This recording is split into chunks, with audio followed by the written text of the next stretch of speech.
Hello, friends. Just sitting in the waiting room here, and since I had some time, this launch of this new Vulcan rocket looks like it's going to go up. I was hoping it would go off an hour ago, 140. so my kids could watch it, but they are long since in bed. But as we 135. get on and get waiting for the stream to start, FTSR. I'm happy to stream this off NASA Spaceflight Now, which is just Spaceflight Now. It's a great website to watch these launches. For those of you I really enjoy taking my kids to watch them. We can usually just walk outside and see them after about a minute after takeoff.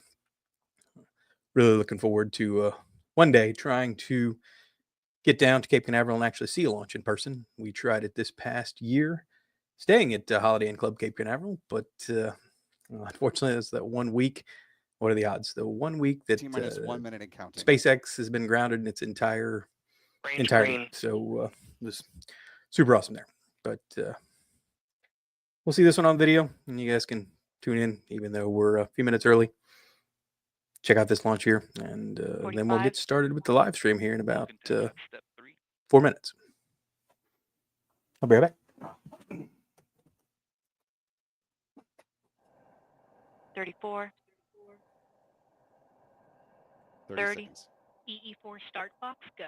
28. Verify ECS routes for launch. Verified. Sorry about that. 20. Left the speaker on. Go Vulcan. That would have kind of messed up the live stream. Centaur. Go SF 106. 15. 10. T-minus 10, 9, 8, 7, 5 6, seconds, we'll see this thing go 5, off. 4, 3. We have ignition. 1. And liftoff. Well, that's quite the United shot. Launch Alliance Vulcan rocket carrying USSF 106 for the United States Space Force, continuing ULA's soaring legacy and national That's security impressive. space launch with the innovative Vulcan rocket. Thrust. Not sure what the size of this thing is compared to the normal Falcon rockets.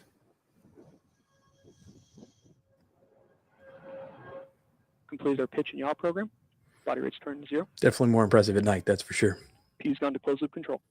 Remember when I was a little boy, we had a field trip in school to go down and see one of the space shuttles launch. Still one of the most impressive things I'd ever seen in person. I'd like my kids to see that one 3 day. miles in altitude, half mile downrange. And Mach 1, Vulcan is supersonic.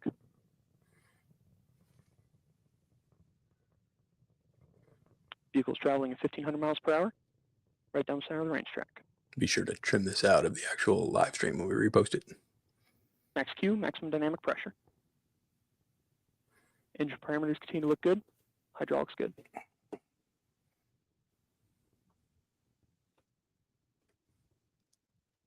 Five miles downrange.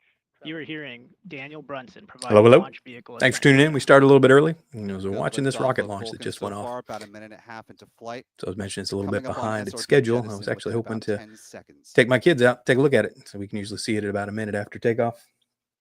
B4s continue to burn But I normal. was killing time before the live stream started since it got delayed, and figured I would stream the launch of this. Oh, that's pretty cool with the boosters kicking off Good there. indication of SOB separation. We got another couple minutes before the live stream starts, B4 is so entering its first throttle bucket. I'm just enjoying the show here. And guidance enabled. We've been able to close loop steering.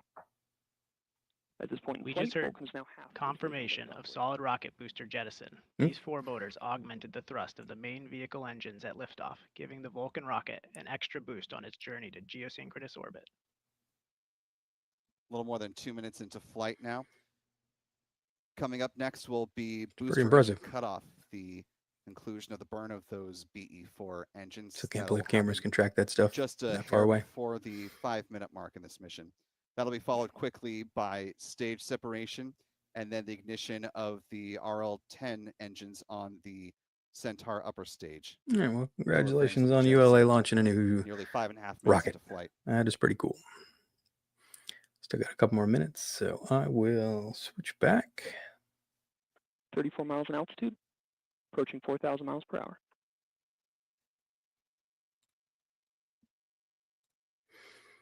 To where we're going. And then give it another couple minutes, and then we will kick it off right at 9 p.m. on schedule. Got to move up a little bit. Check out the bananas. Everybody's got to see the banana shirt. I think it shrunk. Maybe I just got fatter. I don't know. Probably a little bit of both.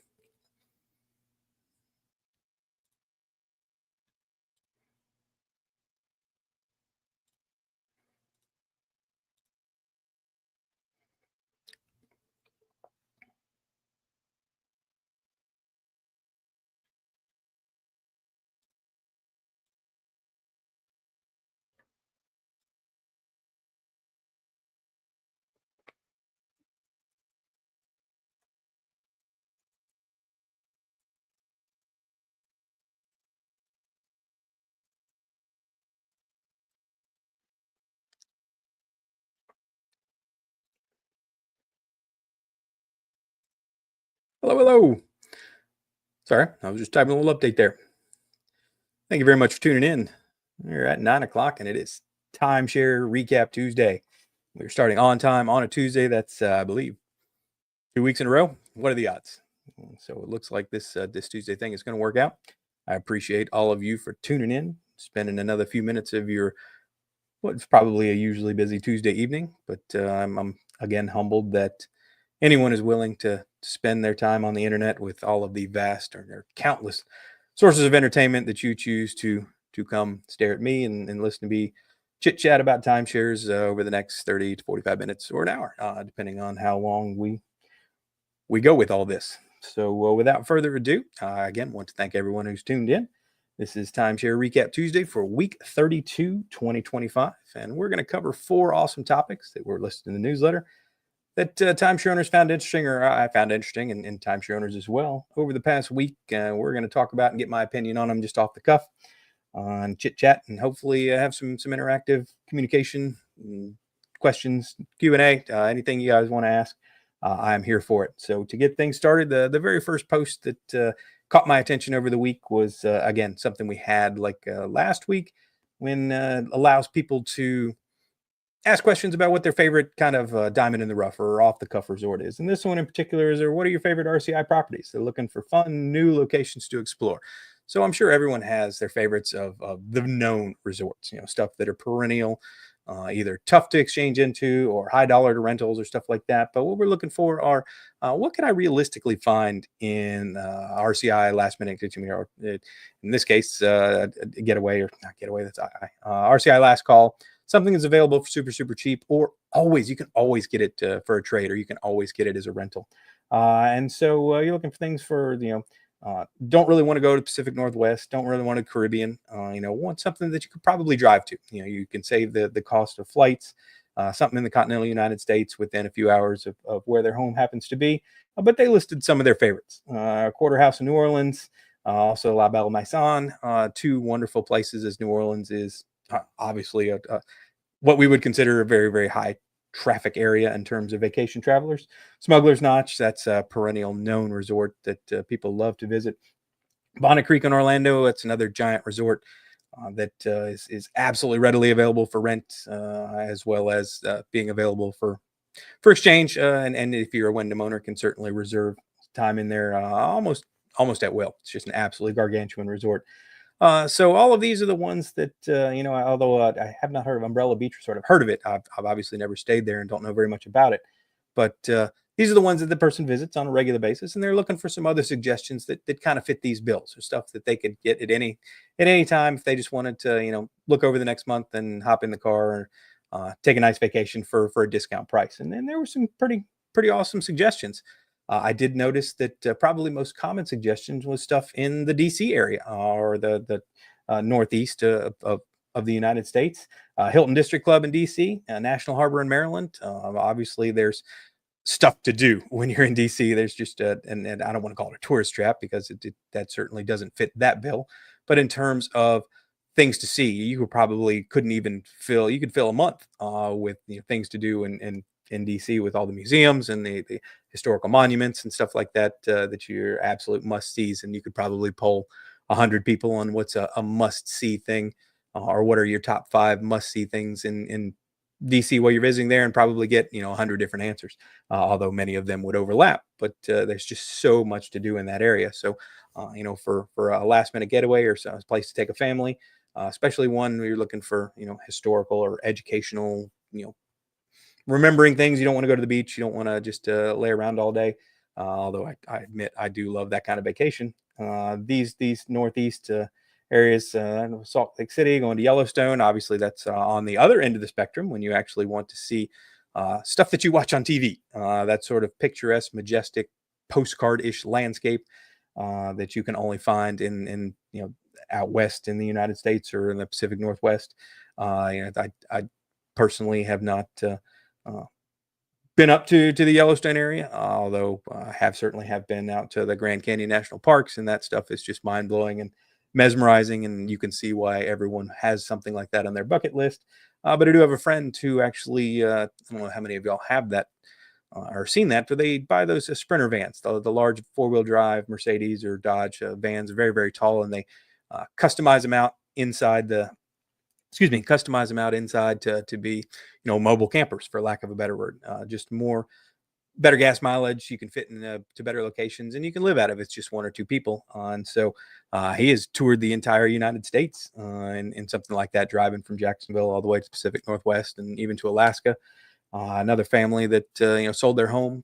Family friends of ours sold their home here in Jacksonville and bought a 5th wheel and took their 2 kids. They were homeschooled anyway, but took them up and just drove around the country. And the pictures that they post from Yellowstone and all those national parks that exist up north are absolutely mind-blowing. But as mentioned in this post, there just aren't all that many timeshares. There's not any in any national parks, although you can find some within driving distance, and those make for great locations. So the district was an interesting one, because I think 2 or 3 people even responded that staying in the district in DC was on their list. I personally have not stayed at that resort, haven't looked at too many pictures of it, but if you get that many people who are seasoned timeshare owners mentioning a resort like that, again, adding it to my list, as I fully plan on taking my 2 kids, when they're old enough to appreciate something like that, to Washington, D.C., to visit things like, the Vietnam War Memorial and the Smithsonian's and all of the absolutely amazing things to do in the Washington, D.C. area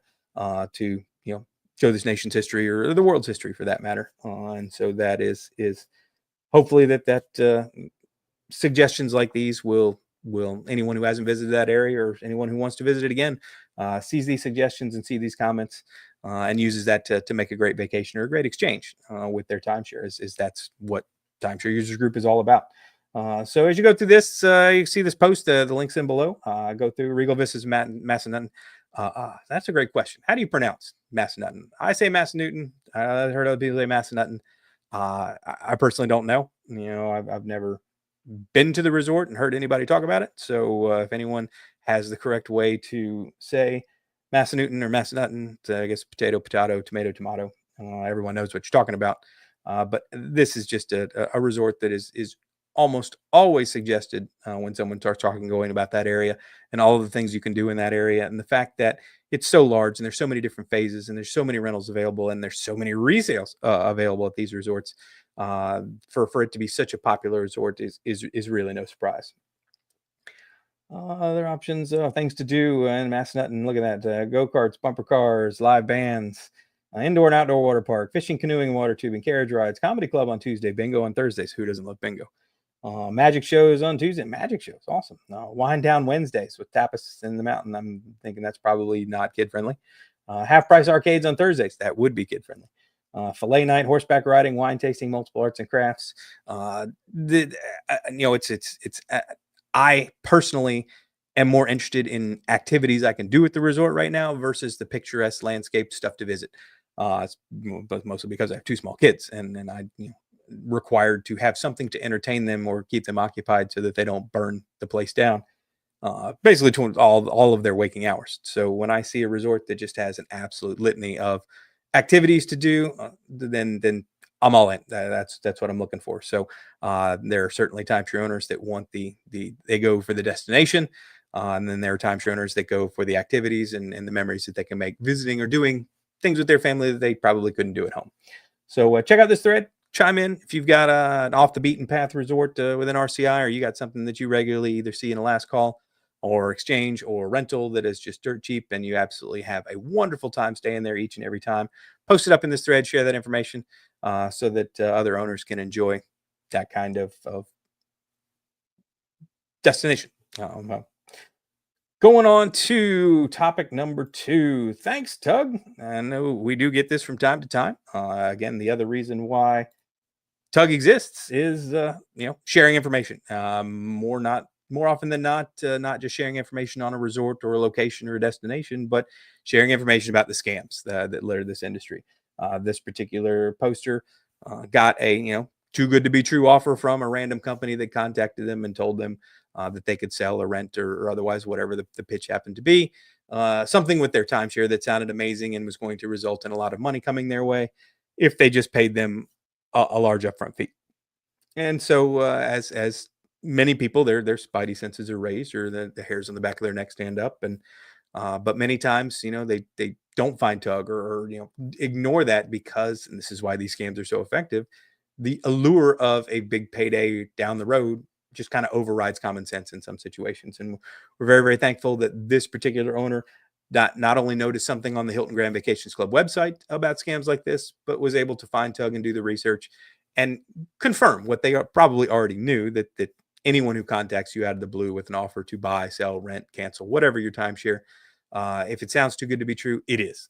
More so in this industry, it's probably even less true than anywhere else. So can't say that enough. All of these scams rely on convincing you to pay a large upfront fee for something legitimate sounding. No one can call you up out of the blue and say, "Hey, I'm here for, tell you the truth and get you to pay the money." All of these scams and all of these schemes rely on spinning a tale that sounds amazing to you, just what you want to hear, because that's the only way you're going to send them legitimate money. And once that money is sent, you're never going to see it again. So, big kudos to Big Fleet. They were so happy that they avoided being ripped off that they actually joined Tug, which is what we would hope everyone would do. And it seems like that they're going to stick around, pay it forward, and hopefully become the next generation of Tug members who will be answering this question over the next 5, 10, 15, 20 years about the next fleet of scams, or if even these scams still exist, which they probably will. But it's absolutely amazing that this community has existed for 30 years. In there, people find Tug as newbies, are helped at no cost, and then people freely share the information on the absolute encyclopedia of information that exists on Tug. And they're so happy and pleased that a group of people took time out of their day to help them and asked absolutely nothing in return. It makes them want to stick around and become part of that community, and as such, they will learn and they will become the next generation of timeshare owners and Tug members that are looking for that post in the future and are happy to respond themselves, saying, "Hey, I was once just like you. I was once scammed or attempted to be scammed, and here's why this is a scam. Hope you don't fall for it." And we see this happen week in and week out for 30 years. So big kudos to Big Fleet. I'm glad you were not taken by this timeshare. It's a very common scam.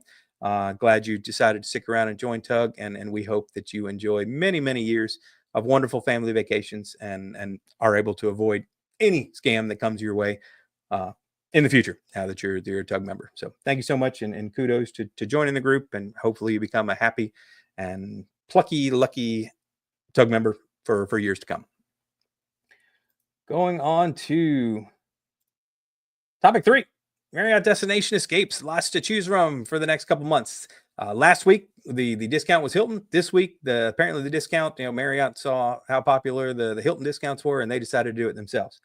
I have to say that if the Hilton discount sounded great to you, if you're Marriott owners now, some of these prices are hard to believe. And when this was posted, he posted a big giant list. You could see some of these points requirements for, these are absolutely just scraping the bottom of the barrel. It's wild how cheap some of this stuff is. I believe someone made the comment that this is Marriott's attempt to make points, make their points, make financial sense again. If these were normal prices, this would, Marriott would be selling out like gangbusters. Obviously, that these prices aren't sustainable for the Abound membership, but to see some of this stuff, if you want to go to Beach Place Towers and or Marriott's Canyon Villas, look at some of these, 7-night stay for $420 or for 420 points.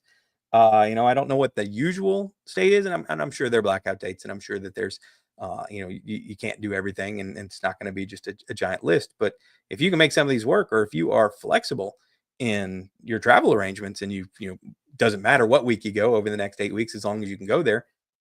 These are just some wild savings. It's some really, really nice resort. Cypress Harbor, if people want to go to Orlando, Desert Springs Villas, going to Palms, going out to the desert. The views there are incredible. We just talked about visiting those locations. Again, these prices are I have the Grand Chateau, which is you want to go to Vegas. Vegas is experiencing, I guess, less than usual vacation traveler traffic, and these points show it. You can 4 nights in Vegas for 240 Abound points. That's pretty good. That's Mountainside. Look at that. Go and look at some beautiful.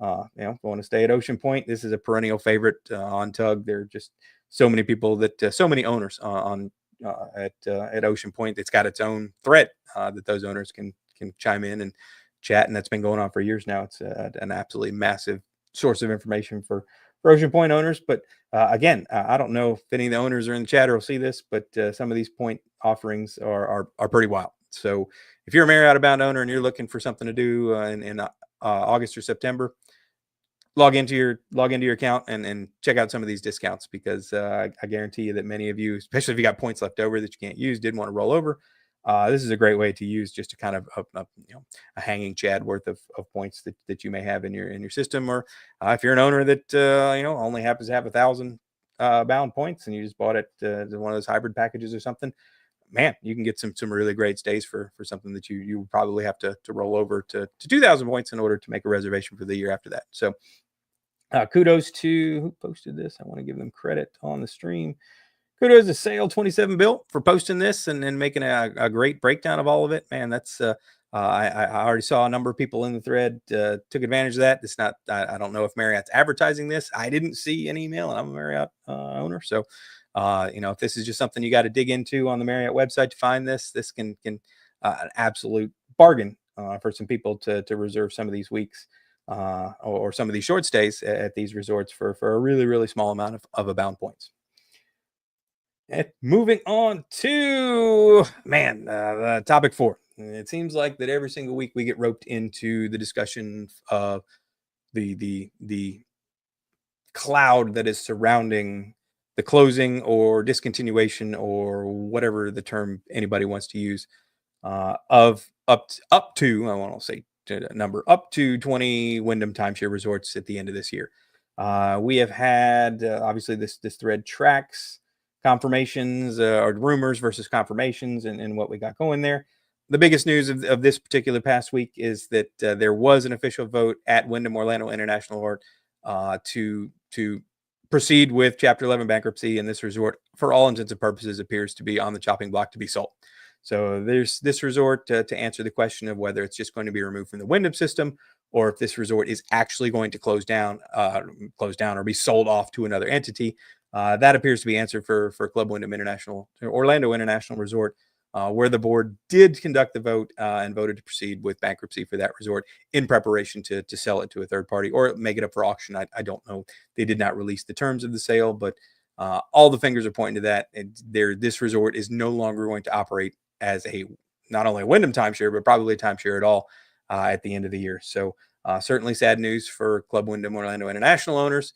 Although, when you have a situation like this, as someone pointed out, Wyndham likely already owns the majority of the shares or is the majority owner in this resort already. And thus these votes are purely procedural, where they have enough, whether it's 50% or 55% or a super majority of 65%, or even up 70% in some covenants I've seen, already have those votes in the bag, and based on deed backs or such like that. So being a purely procedural process, but at least this is the first one that we have seen that we can actually confirm, and that vote did take place. So for anyone questioning Orlando International, that resort not only is going to cease operation as a Wyndham timeshare at the end of this year, but it looks like all preparations and all signs point to that resort being offered for sale sometime next year. So it will not operate likely as a timeshare at all. Other rumors that we've seen to come through, man, this thread is now, how big is this thread? I want to go back and look. This thread is now, where we got 82,000 views and 2,000 posts since what is that, just over a month. So that's pretty wild. 2,000 posts in a month. So very, very popular thread. Just the stuff is going just bonkers with lack of official information, official statements by Wyndham. The rumor mill just is in overdrive at this point on what's going to happen. I saw a couple threads where people have reported that Capital Resorts was going to take over one or two of the timeshares. But again, please don't take that as fact. It's, again, people just reporting rumors, and we like to update that thread to indicate it's a rumor or something that we have actually had some verifiable information to confirm one of the rumors or not. It would not surprise me in the least if some of these other independent systems or some of these other systems snapped up some of these resorts from Wyndham as they're closing down. But I would also expect other ones to perhaps operate as independent resorts, or, as many people have pointed out, only certain phases of these resorts are actually in the Wyndham system or owned or managed by Wyndham. And as such, for them to discontinue operations at the end of the year is probably not going to result in the closure of the resort, just that phase or that building or whatever the segmentation happens to be, to differentiate the Wyndham or WorldMark owned resorts, intervals versus the rest of the resort. So that was big news. That's been the first actual confirmed.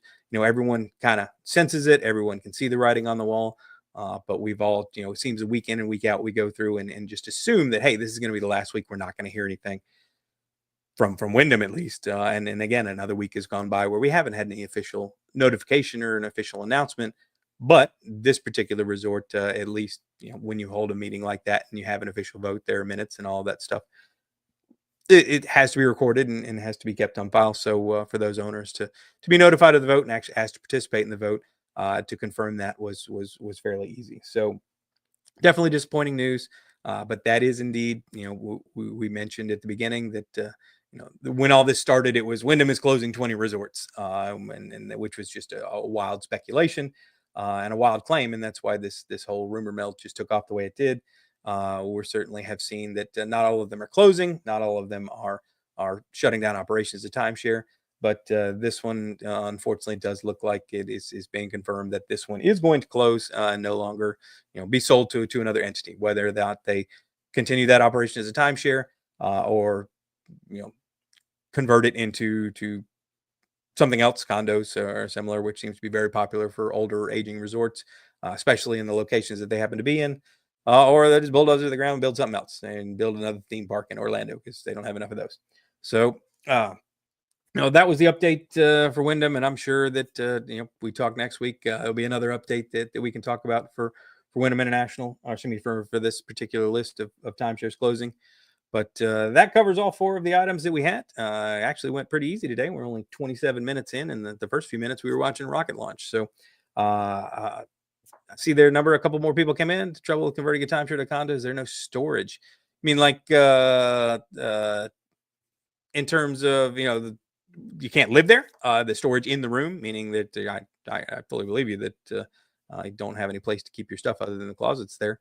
Or do you mean that they don't have garage availability or park multiple cars or something like that? Closets, garage, and no, that totally makes sense. I only mention it because I see that so many when resorts start to fail, when you see all these resorts that close down for reasons, the companies that come in, like Lemon Juice, for example, seem to work with the timeshares to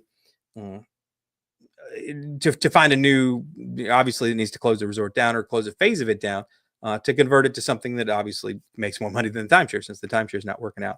And I just see a very, very common reaction, or very, very common situation where they will convert some of these to beachfront condos, whether or not they're just strictly going to be rentals, which would obviously eliminate the issue with the storage that you mentioned. But that makes a great point that it would be difficult to live in a condo 24/7. So yeah, I'm not sure if they go in and gut all these rooms and then change the 2 bedrooms into 1 bedroom units or single units that would provide, you can redesign it, put in some walls for additional closets or stuff like that. That would, it makes a good question. I've never actually asked that before. And then I'd have some contacts at Lemon Juice. I'm kind of curious at what happens to some of those systems that I know they do it. So I'm curious at how they tackle that particular situation that not exactly conducive to someone living there full time versus it being a vacation rental. And who knows, maybe they do convert them and they just rent it all out. An entity rents those condos out or turns it into fractionals or something like that, where you're staying for a full month. Or I'm not sure that would be reasonable for Orlando International, but for a resort on the beach, I do imagine that many of these resorts, especially the aging ones that are suffering from the consequences of the latest Florida laws that require the reserves to be funded and to do all these studies and the structural integrity and such like that the land the timeshare sits on, especially if it's something that's built in the 70s or the 80s, the land it sits on the ocean is probably worth more than the building itself and the timeshare operation. And as such, in many cases, especially you saw it after the hurricanes came through, it's just not cost effective to rebuild or renovate something like that to modern times versus wiping it out and starting from scratch. And that way you have a new modern building with all current modern building codes and all of the latest creature features that everyone wants when they stay in a resort or condominium on the beach like that. So We'll still keep track of this, and we'll see how it plays out. Not really sure what the status of many of these are going to be, but if we can go through the list here real quick, since we're talking about it, and a bunch more people just hopped in. So hey, thanks for joining. Appreciate y'all chiming in. I'll go back and go through the #1 list, and also I'll say a big shout out to Hitchhiker71, our moderator for Wyndham, who has done an amazing job at keeping all of this data on the first post, organized. This is, again, we mentioned, 2,000 posts and 88,000 views in the past month, to have all of this on the first post so that we can see that.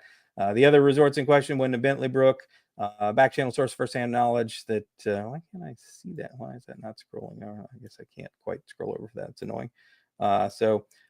Wyndham Overlook. See if I can just shorten this so I can actually make this easier to see. Apologies.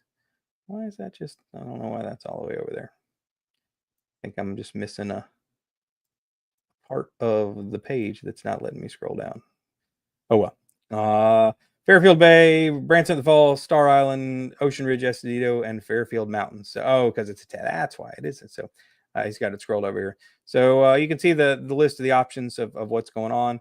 Wyndham exit just means it's no longer going to be in the Wyndham program. There's been no status or update on the resort itself. Complete exit, resort sale. That was the one we just mentioned, which is Orlando International. Wyndham exit, another one that is just for Patriots Place. Bentley Brook, that was the other one that people have reported that is going to also be a complete exit. There will be, not going to cease, not going to continue to operate as a timeshare, or if it does, it'll be sold to a completely different entity to take it over and run it. Overlook, what are the other ones that we have here? Man, that's just frustrating. I need a bigger monitor screen there. Let me see if I can just go over there. We go. So Wyndham exit, there's another one, complete exit, resort sale. The rumor anyway, Skyline Tower in New Jersey.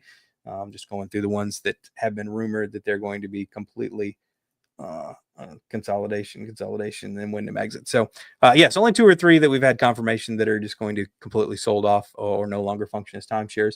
The majority of these appear that they're going to still operate as timeshares. They're just no longer going to be Wyndham timeshares. And so if you love those resorts and you still want to stay there, unfortunately, as a Wyndham owner, you're not likely to be able to do that, but you should be able to at least surrender your ownership back to Wyndham. Or it looks like they're still offering 154,000 Club Wyndham access points, I think is what it was. If you wanted to remain a Wyndham owner, and obviously you won't be able to use those to stay in these resorts, but at least you'll still have the option to stay there. So or at least maybe rent it, assuming it's still going to operate as a timeshare versus just an independent unit. So unless there are any other questions, that pretty much covered that. And I know man, seems like we spend the majority of time talking about this Wyndham exit thing each and every week. I appreciate everyone for tuning in. We covered another week of timeshare, week 32, 2025. Again, I can't thank you all enough for how many of you guys. I know there's so much that you can do on TV and internet. It's probably far more interesting than talking about timeshares, and I truly appreciate every single one of you that tunes in and listens to me ramble on about the more interesting topics covered on Tug over the past week. So we will catch all of you guys next Tuesday, and we cover week 33, 2025. Until next time, folks, I appreciate you. Thanks so much for watching. Have a great day.